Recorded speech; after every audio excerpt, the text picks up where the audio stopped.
اعوذ باللہ من الشیطان الرجیم بسم اللہ الرحمن الرحیم۔ السلام علیکم ورحمۃ اللہ وبرکاتہ۔ سوال پوچھا گیا ہے ایک بھائی کی جانب سے، السلام علیکم، آپ سے سورہ فرقان کی آیت کا مطلب سمجھنا تھا۔ آیت میں ہے کہ وہی ہے جس نے آسمان و زمین اور اس کے درمیان کی سب چیزوں کو 6 دن میں پیدا کیا، پھر عرش پر مستوی ہوا، وہی رحمان ہے۔ آپ اس کے بارے میں کسی خبردار سے پوچھ لیں۔ اس آیت میں تھوڑی وضاحت چاہیے تھی کہ نبی پاک صلی اللہ علیہ وآلہ وسلم کو وہ اللہ کے بارے میں کس خبردار سے پوچھ لیں۔ سورۃ الفرقان آیت 59۔ جس نے آسمان اور زمین اور جو کچھ ان میں ہے 6 دن میں بنایا، پھر عرش پر قائم ہوا، وہ رحمان ہے، پس اس کی شان کسی باخبر سے پوچھو۔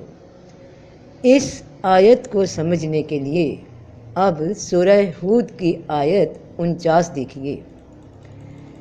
اے نبی، یہ غیب کی خبریں ہیں جنہیں ہم آپ کی طرف وحی کر رہے ہیں۔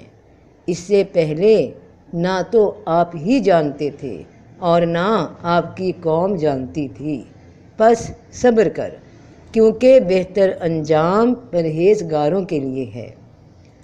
سورۃ آل عمران آیت 44۔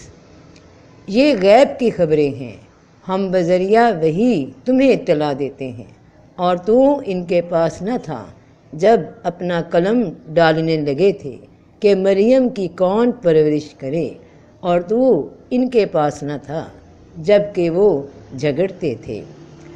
ان آیات کو دیکھتے ہوئے یہ بات واضح ہوتی ہے کہ غیب کی خبریں جو رسول اللہ صلی اللہ علیہ وآلہ وسلم تک آ رہی تھیں، جن کی خبریں انہیں مل رہی تھیں، وہ سب اللہ تعالیٰ وحی کے ذریعے اطلاع دے رہے تھے، اور حضرت جبرائیل علیہ السلام بھی صرف وحی پہنچانے کی حد تک تعلق رکھتے ہیں، جبکہ خبر دینے والی ذات اللہ تعالیٰ ہی کی ذات ہے۔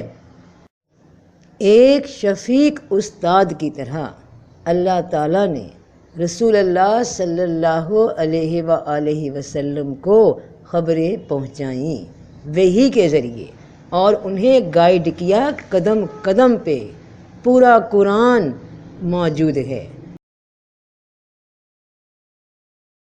کہہ دو، میں اپنی ذات کے نفع و نقصان کا بھی مالک نہیں مگر جو اللہ چاہے، اور اگر میں غیب کی بات جان سکتا تو بہت کچھ بھلائیاں حاصل کر لیتا اور مجھے تکلیف نہ پہنچتی۔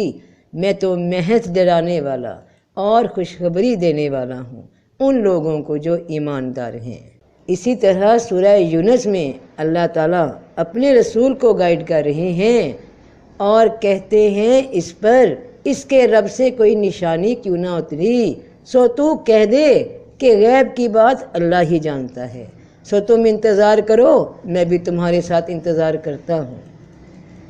تو گائیڈ کیا گیا، باخبر کیا گیا اس بڑے خبردار کی جانب سے۔ سورہ حج آیت 63 میں اللہ پاک فرما رہے ہیں، بے شک اللہ باریک بین باخبر ہے۔ اور اب اللہ تعالیٰ نے اپنی شان کے بارے میں رسول اللہ صلی اللہ علیہ وآلہ وسلم کو کیسے خبر دی؟ بھلا کس نے آسمان اور زمین بنائے اور تمہارے لیے آسمان سے پانی اتارا، پھر ہم نے اس سے رونق والے باغ اگائے؟ تمہارا کام نہ تھا کہ ان کے درخت اگاتے؟ کیا اللہ تعالیٰ کے ساتھ کوئی اور بھی معبود ہے؟ بلکہ یہ لوگ کج روی کر رہے ہیں۔ بھلا زمین کو ٹھہرنے کی جگہ کس نے بنایا اور اس میں ندیاں جاری کیں اور زمین کے لنگر بنائے اور 2 دریاؤں میں پردہ رکھا؟ کیا اللہ کے ساتھ کوئی اور بھی معبود ہے؟ بلکہ اکثر ان میں بے سمجھ ہیں۔ بھلا کون ہے جو بے قرار کی دعا قبول کرتا ہے اور برائی کو دور کرتا ہے اور تمہیں زمین میں نائب بناتا ہے؟ کیا اللہ کے ساتھ کوئی اور معبود بھی ہے؟ تم بہت ہی کم سمجھتے ہو۔ بھلا کون ہے جو تمہیں جنگل اور دریا کے اندھیروں میں راستہ بتاتا ہے اور اپنی رحمت سے پہلے کون خوشخبری کی ہوائیں چلاتا ہے؟ کیا اللہ کے ساتھ کوئی اور معبود ہے؟ اللہ ان کے شرک کرنے سے بہت بلند ہے۔ اے نبی ان کو بتا دیجئے اپنی اللہ کی شان کے بارے میں کہ بھلا کون ہے جو ازسر نو خلقت کو پیدا کرتا ہے پھر اسے دوبارہ بنائے گا، اور کون ہے وہ جو تمہیں آسمان اور زمین سے روزی دیتا ہے؟ کیا اللہ کے ساتھ کوئی اور بھی معبود ہے؟ کہہ دے اپنی دلیل لاؤ اگر تم سچے ہو۔ اب پھر ایک استاد کی طرح اللہ تعالیٰ نے اپنے رسول پاک صلی اللہ علیہ وآلہ وسلم کو گائیڈ کیا، خبر پہنچائی وحی کے ذریعے کہ کہہ دے اللہ کے سوا آسمانوں اور زمین میں کوئی بھی غیب کی بات نہیں جانتا، اور انہیں اس کی بھی خبر نہیں کہ کب اٹھائے جائیں گے۔ وہ غیب جاننے والا ہے، اپنے غیب کی باتوں پر کسی کو واقف نہیں کرتا مگر اپنے پسندیدہ رسول کو بتاتا ہے، پھر اس کے آگے اور پیچھے محافظ مقرر کر دیتا ہے۔ اور وہی ہے جس نے آسمانوں اور زمین کو ٹھیک طور پر بنایا ہے، اور جس دن کہے گا کہ ہو جا تو وہ ہو جائے گا۔